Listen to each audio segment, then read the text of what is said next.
Hello students, welcome to my YouTube channel Sushma Rajgupta. हम लोग कर रहे हैं प्रिंसिपल्स ऑफ फाइनेंशियल अकाउंट्स, जिसमें हमारा चैप्टर चल रहा है फाइनल अकाउंट्स।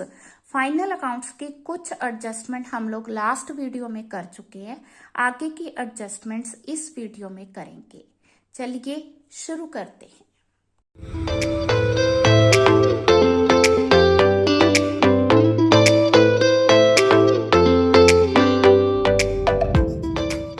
हाँ जी, हमारी नेक्स्ट एडजस्टमेंट है इंटरेस्ट ऑन कैपिटल। सबसे पहले इंटरेस्ट ऑन कैपिटल होता क्या है? कैपिटल वो जो कि ऑनर मनी इन्वेस्ट करता है इन द बिजनेस। ठीक है, तो जैसे एक्स ने बिजनेस स्टार्ट किया, तो उसने बिजनेस स्टार्ट किया ₹50,000 से। ठीक है जी, तो 50,000 क्या होगी उसकी कैपिटल। अब जो कैपिटल उसने बिजनेस में इन्वेस्ट किया है उस पे उसे क्या मिलना चाहिए? इंटरेस्ट मिलना चाहिए। यही अमाउंट अगर कहीं और वो इन्वेस्ट करता तो उसको इंटरेस्ट मिलता। सिमिलरली उसकी अपनी कैपिटल पे उसका बिजनेस उसको क्या देगा? इंटरेस्ट देगा। अब बिजनेस के लिए वो एक तरह का एक्सपेंस है, बिजनेस के लिए एक्सपेंस है, तो क्या होगा? इंटरेस्ट ऑन कैपिटल डेबिट किया जाएगा। क्यों डेबिट होगा? बिकॉज ये एक तरह का एक्सपेंस है। क्रेडिट क्या होगा? To capital account, capital account को हम क्रेडिट करेंगे।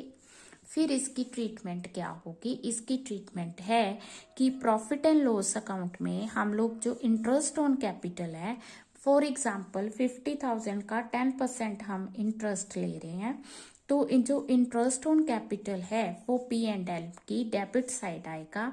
50,000 का 10% आ गया 5,000।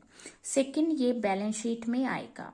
तो बैलेंस शीट को में हम इसको कैसे लिखेंगे? जैसे हमारे पास कैपिटल है 50,000, उस पे हम इंटरेस्ट ले रहे हैं, दैट इज 5,000, तो टोटल अमाउंट आ गई 55,000। क्लियर है? तो इसकी डबल ट्रीटमेंट पता चल गई, एक प्रॉफिट एंड लॉस अकाउंट की डेबिट साइड, दूसरा बैलेंस शीट में इसको लाइबिलिटी साइड कैपिटल में प्लस कर देंगे। पॉइंट क्लियर है? तो नेक्स्ट हमारी जो एडजस्टमेंट है that is related to interest on drawings. ये ड्राइंग्स क्या होती हैं? सबसे पहले ड्राइंग्स का मतलब है कि जिस तरह हमने किया कैपिटल है money invested by the owner, उसी तरह से ड्राइंग क्या है? Amount withdrawn by the owner. ठीक है, ये वो अमाउंट है जो कि वो विड्रॉ कर रहे हैं, ठीक है, by the owner from the business. मालिक जो है बिजनेस में से पैसे निकाल रहा है। क्यों निकाल रहा है? अपने खर्चे के लिए। ठीक है जी, तो उसे हम क्या कहते हैं? ड्राइंग्स कहते हैं। अब वो अपनी कैपिटल तो वापिस ले नहीं सकता। कैपिटल उसको, जैसे उसने 50,000 अमाउंट जो है इन्वेस्ट की है, अब उसको डे टू डे के लिए या किसी भी पर्पस के लिए मनी चाहिए, तो वो ये सारी कैपिटल तो वापिस नहीं ना ले सकता, तो इसमें से वो कुछ अमाउंट विड्रॉ कर रहा है, that is known as drawings. Point clear है? अब जैसे हमने कैपिटल पे इंटरेस्ट चार्ज किया है ना ऑनर से, तो उसी तरह से ड्राइंग्स पे भी इंटरेस्ट जो है होगा। सॉरी, कैपिटल पे हमने उसको इंटरेस्ट पे किया है, तो ड्राइंग्स पे इंटरेस्ट चार्ज होगा। पॉइंट क्लियर है? अब जब हमने उनको इंटरेस्ट पे किया था तो हमने इसको एक्सपेंस माना था और इसको टू वाली साइड डेबिट साइड शो किया था। अब जब हम उससे ड्राइंग्स पे इंटरेस्ट चार्ज कर रहे हैं तो ये इनकम ऑफ द बिजनेस है। ये क्या है? इनकम ऑफ द बिजनेस है। तो पहले तो इसकी जर्नल एंट्री क्या होगी? इसकी जर्नल एंट्री होगी ड्राइंग्स अकाउंट डेबिट। ड्राइंग्स को हम लोग डेबिट करेंगे टू इंटरेस्ट ऑन ड्राइंग्स, क्योंकि बिजनेस के लिए ये इनकम है, इसको ये क्या करेगा? क्रेडिट करेगा। और इंटरेस्ट ऑन कैपिटल एक्सपेंस है तो उसको वो क्या करेगा? डेबिट करेगा। पॉइंट समझ के? इसको डेबिट क्यों किया? ये एक्सपेंस है। इसको इसने क्रेडिट क्यों किया? बिकॉज ये उसकी इनकम है। अब इसकी ट्रीटमेंट क्या होगी? प्रॉफिट एंड लॉस में इंटरेस्ट ऑन ड्राइंग्स हम लोग क्या करेंगे? बाय वाली साइड डालेंगे, क्रेडिट साइड डालेंगे, बाय इंटरेस्ट ऑन ड्राइंग्स। ठीक है, किस तरह कैलकुलेट करना है? उसी तरह जैसे उसकी ड्राइंग्स है, फॉर एग्जाम्पल 10,000 की ड्राइंग्स कितनी है? 10,000 की, और रेट ऑफ इंटरेस्ट कितना है? 5%। तो 10,000 का 5% आ गया 500 रुपीज। Point clear. तो एक तो हम प्रॉफिट एंड लॉस की क्रेडिट साइड डाल देंगे, दूसरा हम बैलेंस शीट में क्या करेंगे, कैपिटल में से इंटरेस्ट ऑन ड्राइंग, जिस तरह हम ड्राइंग्स माइनस करते हैं ना, उसी तरह से इंटरेस्ट ऑन ड्राइंग्स भी माइनस कर देंगे। पॉइंट क्लियर है। तो इंटरेस्ट ऑन ड्राइंग्स कैपिटल में से माइनस होगा। फिर इंटरेस्ट ऑन कैपिटल हमने क्या किया था, इंटरेस्ट ऑन कैपिटल हमने कैपिटल में प्लस किया था। इंटरेस्ट ऑन कैपिटल मेरी 50,000 की कैपिटल है, उस पर 5,000 इंटरेस्ट है, 55 होगी। अगर मैंने ड्राइंग्स की हैं और उस पर जो इंटरेस्ट आएगा वो माइनस होगा। डेफर्ड रेवेन्यू एक्सपेंडिचर किसे कहते हैं, वो एक्सपेंडिचर जो हम एक बार करते हैं, इनिशियल स्टेज पे जो एक्सपेंडिचर किया जाता है, बट उसका जो बेनिफिट है वो नंबर ऑफ ईयर्स होता है। ठीक है, उसे हम डेफर्ड रेवेन्यू एक्सपेंडिचर कहते हैं, जिसका बेनिफिट कई कई सालों तक होता है। जैसे हम इसमें एग्जाम्पल ज्यादातर लेते हैं एडवर्टाइजमेंट, ठीक है, जहां फ्रेंचाइजी लेना किसी चीज की। अब एडवर्टाइजमेंट पे लाखों रुपए का खर्चा होता है, ठीक है, एक बार उसका एक्सपेंडिचर हो गया, बट उसका जो बेनिफिट है वो कई सालों तक रहता है। पॉइंट समझ के, तो इसे हम क्या कहेंगे, डेफर्ड रेवेन्यू एक्सपेंडिचर। अब अगर हम एडवर्टाइजमेंट पे लाखों रुपए का खर्चा आ गया, ठीक है ना, अगर हम सारे का सारा खर्चा एक ही साल पे डाल देंगे, ठीक है, जैसे 50 लाख रुपीस का एक्सपेंडिचर आ गया, तो उससे क्या होगा, हमारा बिजनेस लॉस से शो करना शुरू कर देगा। उससे क्या होगा, बिजनेस की रेपुटेशन शुरू में ही जीरो हो जाएगी, डाउन हो जाएगी। फिर हम अपनी रेपुटेशन बचाने के लिए क्या करेंगे, हम लोग ये जो 50 लाख का एक्सपेंडिचर है ना, इसको हम डिवाइड करेंगे भी, इसका जो बेनिफिट है वो कितने सालों तक होगा। फॉर एग्जाम्पल इसका एक्सपेंडिचर हमें 10 साल तक होगा, तो हम लोग इसको 10 साल में डिवाइड करेंगे, तो 5 लाख रुपए पर ईयर हम इस एक्सपेंडिचर को शो करेंगे। कहाँ हम शो कर रहे हैं 50 लाख, और कहाँ हम शो कर रहे हैं सिर्फ 5 लाख रुपीस। तो हम लोग क्या करेंगे, जितने साल इसका बेनिफिट है उतने साल से डिवाइड करके पर ईयर हम उसको शो करेंगे। ठीक है, प्रॉफिट एंड लॉस की डेबिट साइड आएगा, और जैसे बैलेंस शीट में इस एक्सपेंडिचर को, हालांकि ये एक्सपेंडिचर है बट हम इसे एसेट मानेंगे। एसेट क्यों मानेंगे, क्योंकि हमें ये in the long run benefit provide कर रहा है। ठीक है ना, तो हम लोग क्या करेंगे, 50 लाख जो टोटल एक्सपेंडिचर है माइनस जो हमने राइट ऑफ किया है, हमने कितना राइट ऑफ किया, 5 लाख रुपीज, तो बाकी कितना बच गया 45 हम बैलेंस शीट में शो करेंगे। समझ के, तो इसको इस तरह से शो करना है। अब जो हमारी जर्नल एंट्री वो तो रहेगी, तो जर्नल एंट्री इसकी क्या होगी, profit and loss account debit to advertisement account. Point clear है, तो कितना लेंगे इसमें हम 5 लाख रुपीस, जो हमने प्रॉफिट एंड लॉस अकाउंट में डालना है। ठीक है जी, हाँ जी। नेक्स्ट जो एडजस्टमेंट है that is loss of stock by fire. अब होता क्या है कि जो स्टॉक है वो उसका क्या होगी, लॉस होगी, क्यों होगी, ड्यू टू फायर होगी। तो हम इसको कैसे ट्रीट करेंगे, इसको ट्रीट करने के 3 मेथड है, ठीक है, या 3 वे हो सकते हैं।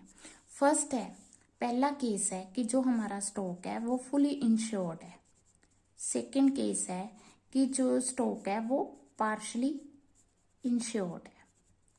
थर्ड केस है कि वो अनइंश्योर्ड है।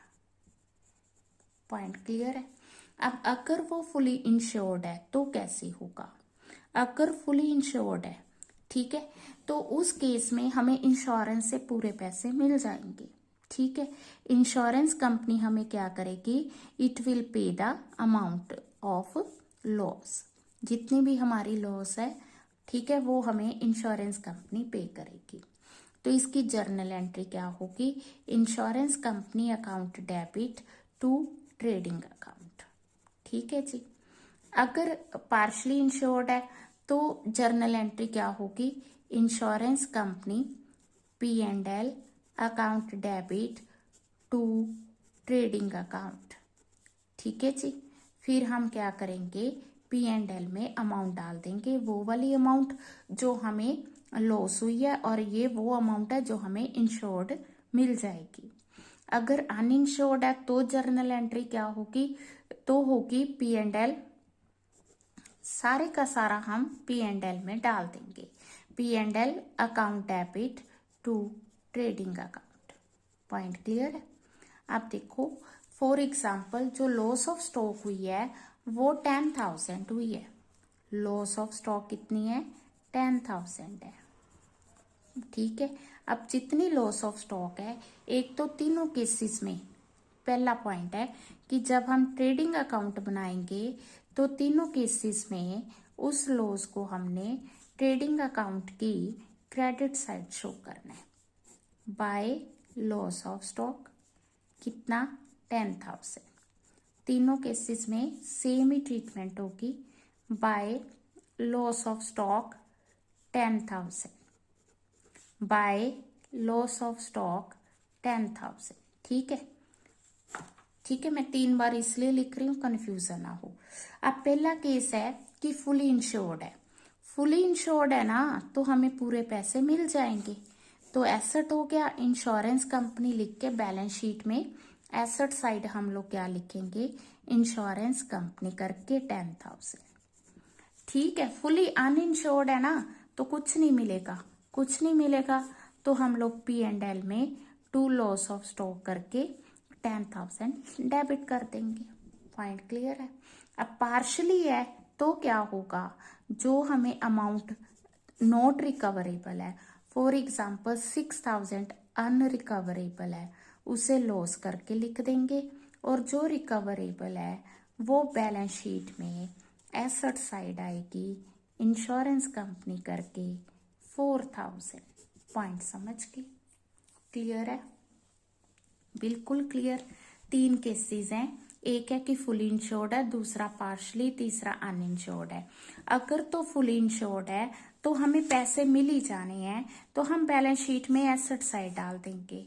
अगर फुली अनइंश्योर्ड है तो हमें कुछ भी रिकवर नहीं होगा, तो हम प्रॉफिट एंड लॉस अकाउंट की डेबिट साइड डाल देंगे। और अगर हमें पार्शली है तो जो अमाउंट रिकवर होगी वो बैलेंस शीट में आएगी, जो नहीं होगी वो पी एंड एल। बहुत ही इंपॉर्टेंट एडजस्टमेंट है, ठीक है जी, तो इसको बड़े ध्यान से करना है। हाँ जी, रिजर्व फंड है कि एक रिजर्व क्रिएट किया जाता है। ये रिजर्व कहाँ से क्रिएट किया जाता है, प्रॉफिट एंड लॉस अकाउंट से क्रिएट किया जाता है। ठीक है, ये जो रिजर्व क्रिएट किया जाता है फ्यूचर अनसर्टनिटीज को कवर करने के लिए किया जाता है। ठीक है, तो जैसे हम लोग हर साल या नेट प्रॉफिट में से 2,000 रुपीज जो है वो रिजर्व फंड में ट्रांसफर कर दिए। ठीक है, तो इसकी जर्नल एंट्री क्या होगी, profit and loss account debit to reserve fund account. Point clear है, टू रिजर्व फंड अकाउंट। ठीक है, 2,000 हम यहाँ डेबिट करेंगे और यहाँ पे क्रेडिट किया जाएगा। Point clear. तो इसको एक तो हमने प्रॉफिट एंड लॉस अकाउंट की डेबिट साइड शो करना है टू रिजर्व फंड करके, अमाउंट आकी 2,000। दूसरा इसे हमने बैलेंस शीट की क्रेडिट साइड, नहीं सॉरी लाइबिलिटी साइड क्या लिखेंगे, रिजर्व फंड 2,000। तो इस तरह से ट्रीटमेंट होगी, बहुत ही इजी पॉइंट। हाँ जी, नेक्स्ट है कि goods distributed as free sample.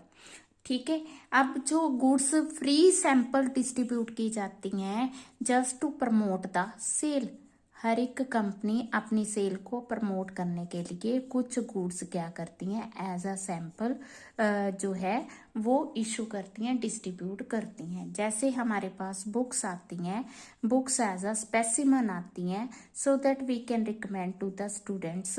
तो एक तरह से अपनी सेल को प्रमोट करने के लिए ये किया जाता है।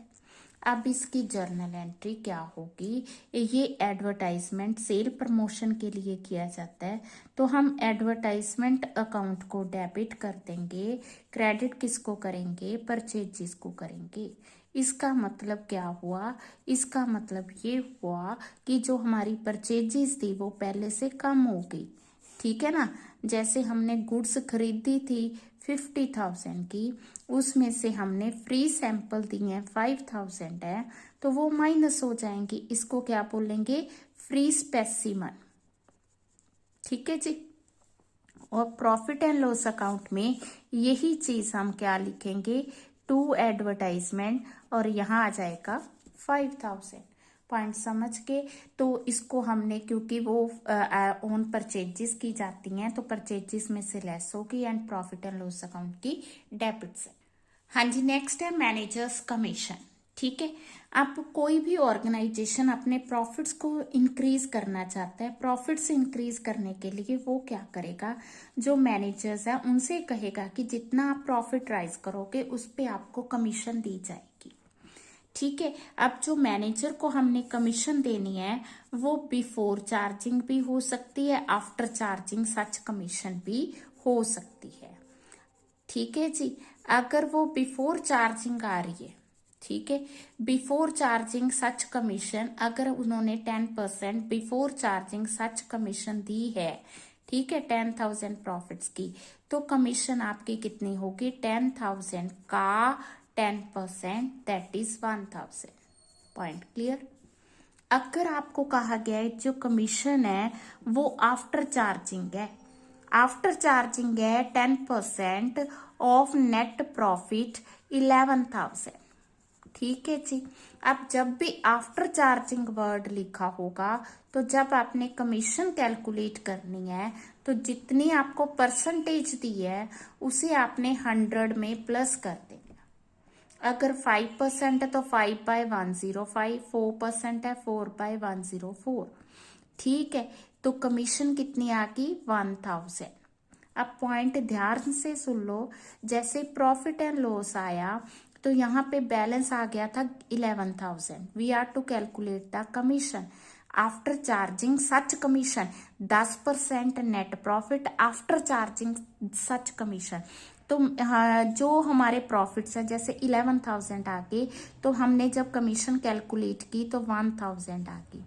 इसके बाद 11,000 में से 1,000 लेस किया तो नेट प्रॉफिट रह गए 10,000। उसने हमसे यही कहा था कि कमीशन चार्ज करने के बाद जो प्रॉफिट आएंगे उसका 10% लेना है। तो 10,000 का 10% 1,000 हो गया ना। पॉइंट समझ रही हो। तो जब भी आफ्टर चार्जिंग दिया होगा ये पॉइंट आएगा कि कमीशन चार्ज करने के बाद जो प्रॉफिट है उसका 10% लेना है, बट कमीशन चार्ज करने के बाद प्रॉफिट क्या होंगे वो हमें अभी नहीं पता, तो हम लोग 10/110 करके इसको कैलकुलेट करेंगे। अगर ये 5% होता तो हम 5/105 करते। ठीक है, पॉइंट समझ के मैंने ये बताया कि ये आफ्टर चार्जिंग का मतलब क्या। हाँ जी, नेक्स्ट है गुड्स ऑन सेल और अप्रूवल बेसिस।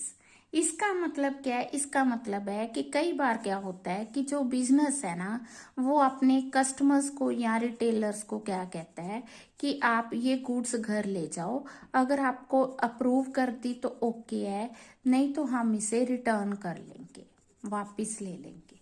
ठीक है, तो ये डिपेंड करता है अप्रूवल ऑफ द कस्टमर कि वो उसको अप्रूव करता है कि नहीं करता। अब इसकी ट्रीटमेंट कैसे होगी, पहले मैं इसकी जर्नल एंट्रीज बता रही हूँ। इसकी जर्नल एंट्रीज भी 2 होंगी। पहली है sales account debit to debtor account, sales account debit to debtors account. Point समझ के, सेल को हमने डेबिट करना है और डेटर्स को क्रेडिट करना है। दूसरी इसकी जर्नल एंट्री है stock account debit to trading account. ठीक है, इससे ये पता चलता है कि इनकी जो ट्रीटमेंट है वो 4 जगह होगी रेदर देन 2 जगह। ठीक है, अब मैं ये कर रही हूँ कि जो गुड्स थी उनकी कॉस्ट थी 10,000 और हमने जो सेल की है वो हमने की है 12,000 की। ठीक है, अब ट्रीटमेंट कैसे करनी है कि हमने ट्रेडिंग अकाउंट में क्या किया, इसको सेल में डाला हुआ है। ठीक है ना, सेल्स में हमने क्या किया हुआ है 12,000 प्लस किया हुआ है। जब 31 मार्च आ गई तो हमने अकाउंट्स को क्लोज करना है। कुछ गुड्स ऐसी हैं जो हमें पता नहीं कि वो कस्टमर ने रखनी है या वापस करनी है, तो हमने हमेशा कंसेप्ट किया है कंजर्वेटिव अप्रोच। भी बिजनेस आने वाली लॉसेस को कंसिडर करेगा, प्रॉफिट को कंसिडर नहीं करेगा। तो जैसे हमने सेल में 12,000 लिया हुआ है बट वो एक्चुअल अभी सेल नहीं है, अभी अप्रूव होनी है, तो हम लोग क्या करेंगे, सेल में से 12,000 माइनस कर देंगे, फिर उसे क्या मानेंगे, उसे हम स्टॉक मानेंगे। स्टॉक मान के जो क्लोजिंग स्टॉक है उसमें हम लोग कॉस्ट को प्लस कर देंगे। सेल में सेल प्राइस माइनस कर देंगे और स्टॉक में कॉस्ट को प्लस कर देंगे। इसी तरह हम लोग एसेट साइड क्या करेंगे, जो डेटर्स हैं हमारे, जितने के भी हैं डेटर्स, उसमें से डेटर्स में 12,000 माइनस कर देंगे और वहां पे जो स्टॉक दिया होगा क्लोजिंग स्टॉक, उसमें हम 10,000 प्लस कर देंगे। तो इस तरह से हम इसकी डबल ट्रीटमेंट करेंगे। पॉइंट क्लियर है। क्लोजिंग स्टॉक में क्या करेंगे, सेल्स में से माइनस करेंगे सेल प्राइस और क्लोजिंग स्टॉक में प्लस करेंगे कॉस्ट प्राइस। इसी तरह एसेट साइड डेटर्स में से माइनस कर देंगे और स्टॉक में प्लस कर देंगे। ठीक है, इसकी 4 जगह ट्रीटमेंट होगी। बहुत इंपॉर्टेंट एडजस्टमेंट।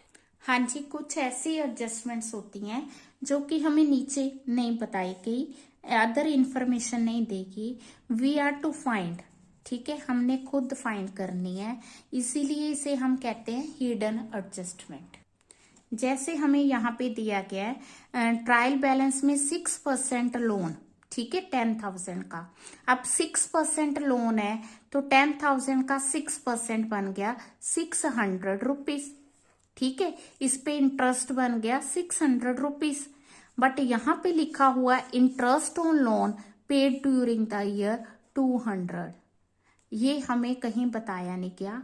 तो ये हमने खुद फाइंड करना है कि अगर 6% लोन है तो 600 इंटरेस्ट होना चाहिए, बट इंटरेस्ट जो दिया वो 200 है, तो इट मीन्स कि 400 ऐसा इंटरेस्ट है जो अभी हमने पे करना है। ठीक है, तो हम लोग एंट्री क्या डालेंगे, interest on loan account debit to loan या आउटस्टैंडिंग इंटरेस्ट ऑन लोन। ठीक है, तो इसकी ट्रीटमेंट हम खुद करेंगे। ट्रीटमेंट वही होगी इंटरेस्ट ऑन लोन। ठीक है, प्रॉफिट एंड लॉस में जैसे हमने इंटरेस्ट ऑन लोन लिखना है तो यहाँ पे इंटरेस्ट ऑन लोन 200 जो हमें ऑलरेडी दिया हुआ है, आउटस्टैंडिंग जो हमने खुद फाइंड की है 400, टोटल आ गया 600। इसी तरह बैलेंस शीट आएगी, बैलेंस शीट में हमें लोन दिया हुआ है कितने का, 10,000 का, उसमें हम प्लस कर देंगे इंटरेस्ट 400। 400 क्यों किया, क्योंकि 200 की ऑलरेडी ट्रीटमेंट डबल हो चुकी है, ये जो 400 है इसकी डबल ट्रीटमेंट की जरूरत है। एक तो इसमें प्लस हो जाएगा, दूसरा ये लोन में प्लस होगा। ठीक है, तो इस तरह से हिडन एडजस्टमेंट, ये तो एक एग्जांपल है, तो क्वेश्चन से आपको पता चल जाएगा। ठीक है, तो यहाँ पे एडजस्टमेंट्स जो भी थी फाइनल अकाउंट्स की जितनी मुझे मिली मैंने आपको करवा दी। तो बहुत इंपॉर्टेंट है थ्योरी पॉइंट ऑफ व्यू भी और प्रैक्टिकल पॉइंट ऑफ व्यू भी। एक एक एडजस्टमेंट को अच्छे से समझना है, समझ के उसको याद करना है, फिर इसके प्रैक्टिकल क्वेश्चन इजीली हो जाएंगे। तो नेक्स्ट वीडियो में हम इसके प्रैक्टिकल जो है क्वेश्चंस करेंगे। ठीक है, आपने साथ साथ क्वेश्चन करने हैं। वीडियो अच्छी लगी वीडियो को लाइक करें, चैनल को अभी तक नहीं सब्सक्राइब किया तो जरूर सब्सक्राइब करें और ज्यादा से ज्यादा शेयर करें और हमेशा खुश रहें। Thank you.